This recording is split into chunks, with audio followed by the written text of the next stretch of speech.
അതിന് എന്ത് വേണമെന്നറിയോ? സാധാരണ ഒരു ഹൃദയം ആയാൽ പോറ്റില്ല, ഹൃദയത്തിലേക്ക് പൂർണ്ണമായ ഒരു വിശുദ്ധി ഉണ്ടാവണം. മഹാന്മാർ പറഞ്ഞതുപോലെ ഒരുത്തൻ അവൻ്റെ ഹൃദയത്തിലേക്ക് പൂർണ്ണമായ വിശുദ്ധി ഉണ്ടാവുക.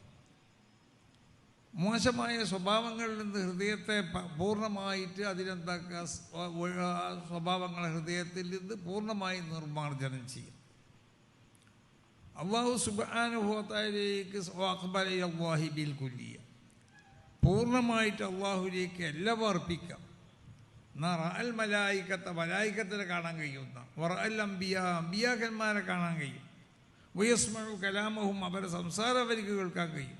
വയുകല്ലിമൂനഹു, അവനോട് സംസാരിക്കും. വയുകല്ലിമുഹും, അവരോടും സംസാരിക്കും. ഈ ഒരു അവസ്ഥയിൽ എന്ത് വേണം? ഇദ്ദ തസ്കിയത്തിൽ ഖൽബി വ തത്ഹീരിഹി, ഹൃദയത്തിലെ പൂർണ്ണമായിട്ടും വൃത്തികെട്ട സ്വഭാവങ്ങളിൽ നിന്ന് ഒഴിവാക്കി ആ ഹൃദയത്തിൽ വിശുദ്ധമാവുന്ന ഈമാൻ അവിടെ വന്നിട്ടുണ്ട്.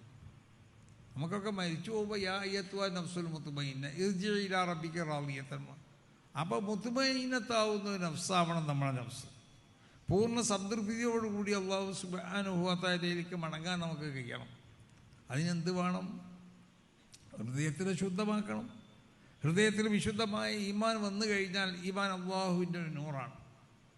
ഈ നൂറിനെ വികസിപ്പിച്ചെടുക്കണം. ഇത് വലിയൊരു ടെക്നോളജിയാണ്. ആ നൂറിനെ വികസിപ്പിച്ചവരാണ് മഹാന്മാരാവുന്ന അമ്പിയാക്കന്മാർ, മഹാന്മാരാവുന്ന അള്ളാഹുവിൻ്റെ ഔലിയാക്കന്മാർ. മഹാന്മാർ രേഖപ്പെടുത്തിയതുപോലെ ഈ നൂറിനൊരുത്തൻ വികസിപ്പിച്ചെടുത്താൽ അവൻ്റെ ഹൃദയത്തിൽ അവൻ വിശുദ്ധമാക്കി. വേണ്ടാത്ത അല്ലാഹു സുബ്ഹാനഹു വ തആല ഹറാമാക്കിയത് മാത്രം ഒഴിഞ്ഞാൽ പോലെ ഈമാൻ വളർന്നുണ്ടെങ്കിൽ തെങ്ങ് വെക്കണമായിരിക്കാം. ഒരു ഉദാഹരണത്തിന്, ഒരു തെങ്ങ് നമ്മൾ വെച്ചാൽ ആ തെങ്ങിനിക്ക് വെള്ളം ഒഴിക്കണ്ടേ?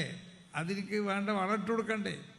അപ്പോൾ ആവശ്യമാവുന്ന വളങ്ങളിട്ടാലേ അത് വളരുള്ളൂ. അടിസ്ഥാനമായി വളരാൻ ഇപ്പോൾ വലിയ വളമൊന്നും ഇട്ടില്ലെങ്കിലും വേണ്ടില്ല, വളരും.